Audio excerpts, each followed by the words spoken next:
Daily Siva அப்புறமா அந்த ஃபோட்டோகிராஃபரோட அந்த ஸ்டூடியோக்கு போகிறாங்க. அங்கே போயிட்டு யாருக்கும் தெரியாமல் அவர் கதவை திறந்துக்கிட்டு சீக்கிரம் போய் தேடுங்க அப்படின்னு சொல்கிறாங்க.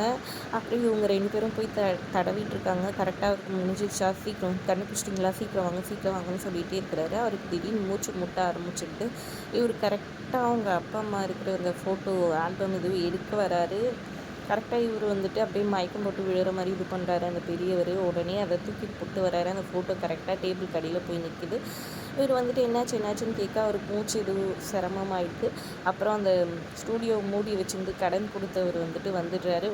ஏன் அவங்ககிட்ட எத்தனை வாட்டி சொல்கிறது, நீ எதுக்காக தந்திருக்க, இவங்கெல்லாம் யாருன்னு சொல்லிட்டு கத்திட்டு இருக்காரு. அவருக்கு உடம்பு முடியல, ஒரே நிமிஷம் இருங்க அப்படின்னு சொல்லிட்டு ஐடியும் சிவாவும் சொல்லிட்டு இருக்காங்க.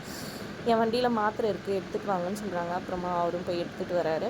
சிவாவும் எடுத்துகிட்டு அவர்கிட்ட கொடுக்க அந்த மாத்திரை போட்டோன்னே ஒழுங்கு மரியாதை இங்கேருந்து போயிடுங்கன்னு சொல்கிறாங்க. இல்லைப்பா இவங்க அப்பாவை தேடணும்னு சொன்னாங்க, அதனால தான்ப்பா வந்தேன் அப்படின்னு சொல்கிறாங்க. இந்த பாரு ஒழுங்கு மரியாதை இங்கேருந்து காலி பண்ணிடுங்கன்னு சொல்கிறாங்க. சிவாவும் ஐடியும் எவ்வளோ சொல்கிறாங்க, அவங்க அப்பாவை கண்டுபிடிக்கணும், ப்ளீஸ் ஒரு 10 நிமிஷம் டைம் கொடுங்க, நான் தேடிட்டு அப்புறமா போயிடுறேன் அப்படின்னு சொல்கிறாங்க. அதெல்லாம் முடியாது, முதல்ல இங்கேருந்து வெளியே போன்னு கத்தி குப்பாடு போடுறாரு.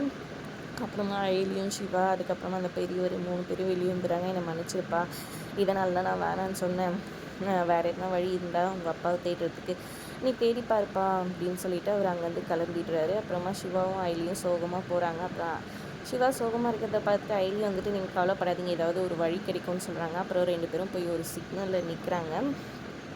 அங்கே பார்த்தீங்கன்னா கரெக்டாக அவங்க அப்பா முன்னாடி காரில் நின்றுட்டுருக்காரு. கை வெளியே வச்சிட்ருக்காரு. அப்போ கரெக்டாக ஒருத்தவங்க இதுவும் கேட்டு வராங்க, யாசகம் கேட்டு.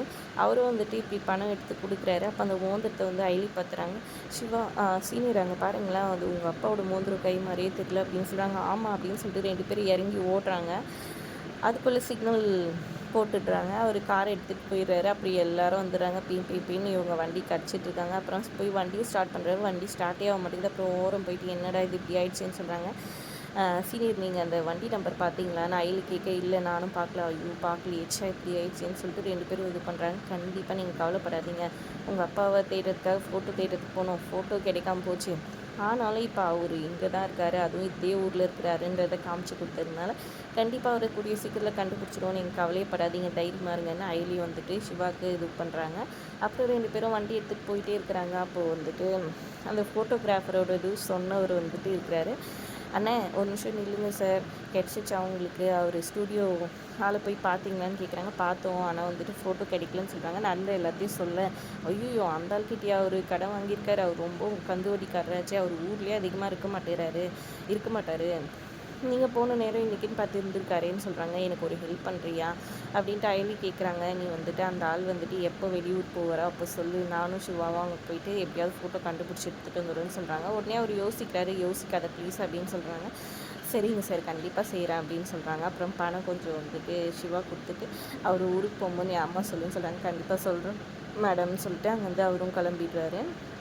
இன்னொரு பக்கம் இங்கே இந்திராணி வீட்டில் ட்ரெஸ் எல்லாம் பார்த்துட்ருக்காங்க. அப்போ அவங்க தங்கச்சி, கல்யாணமான தங்கச்சி லோ நெக் வச்சு ப்ளவுஸு பார்த்துட்ருக்காங்க. அதை பார்த்துட்டு இங்கே கொண்டு வாங்கன்னு சொல்லிட்டு ஐபேடை கேட்டு இது வேண்டான்னு சொல்லிட்டு ட்ரெடிஷ்னலாக இருக்கிறத காமிச்சு இது ஓகே, இது பண்ணிங்கன்னு சொல்கிறாங்க. உடனே அவங்க தங்கச்சி கோவம் நான் இவ்வளோ தூரம் இது பண்ணுறேன், எல்லாத்தையுமே நீங்கள் தான் சூஸ் பண்ணுமா, நான் போடுற ட்ரெஸ் கூட நீங்கள் தான் இது பண்ணுமா, அதெல்லாம் முடியவே முடியாது, நான் தான் எனக்கு சூஸ் பண்ணிப்பேன், எனக்கு இதுதான் வேணும்னு சொல்கிறாங்க. இந்திராணி உடனே இல்லை இதை தான் பண்ணணும் அப்படின்னு சொல்கிறாங்க. அது என்ன, எப்போ பார்த்து சாப்பிட்றதுலேருந்து தூங்குற டைம்லேருந்து எல்லாமே நீங்கள் தான் இது பண்ணணுமா, அதெல்லாம் முடியவே முடியாதுன்னு சொல்லிட்டு கோவப்படுறாங்க. இங்கே பாரு, நான் இந்த மாதிரி இருக்கிறதுனால தான் இந்த குடும்ப பாரம்பரியத்தோடு இழந்த எல்லாத்தையும் மீட்டெடுத்து இப்படி இருக்கிறோம், நம்ம குடும்பத்துக்குன்னு ஒரு கௌரவம் இருக்குது, அது குலைக்கிறதுக்கு யாராக இருந்தாலும் சரி, இந்த வீட்டு கதவு திறந்து தான் இருக்குது, நீங்கள் வெளியே போயிடலான்னு சொல்கிறாங்க. ஏமாந்திராணி இதுக்கு போய் இவ்வளோ கோவப்படுறேன், மன்னிப்பு கீழே அக்கா கிட்டேன்னா அவங்க பெரியப்பா சொல்கிறாரு. ஆனாலும் கேட்காம அந்த பொண்ணு திமுறா பேசுது.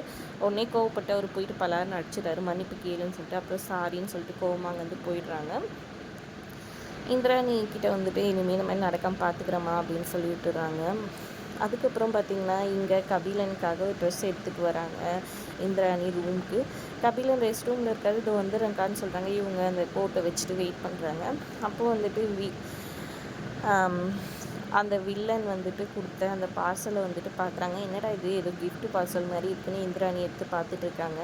கரெக்டாக பாத்ரூம் வெளியே வர நம்ம ஹீரோ வந்துட்டு செம்ம ஷாக் ஆகிட்டார். அதாவது கபிலன் வந்துட்டு ஷாக் ஆகிட்டாரு. என்னடா இதுன்ற மாதிரி யோசிக்கிறாரு. அக்கா வச்சுட்டு இருக்காங்களே, கண்டுபிடிச்சிட போகிறாங்க அப்படின்ற மாதிரி திருன்னு முழிச்சிட்டு இருக்காரு. பொறுத்திருந்து பார்க்கலாம் அதாவது இந்திராணிக்கிட்டே என்ன சொல்லி சமாளிக்க போகிறாரு கபிலன்ட்டு. அதோட எபிசோட் முடியுது. தேங்க்ஸ் ஃபார் வாட்சிங்.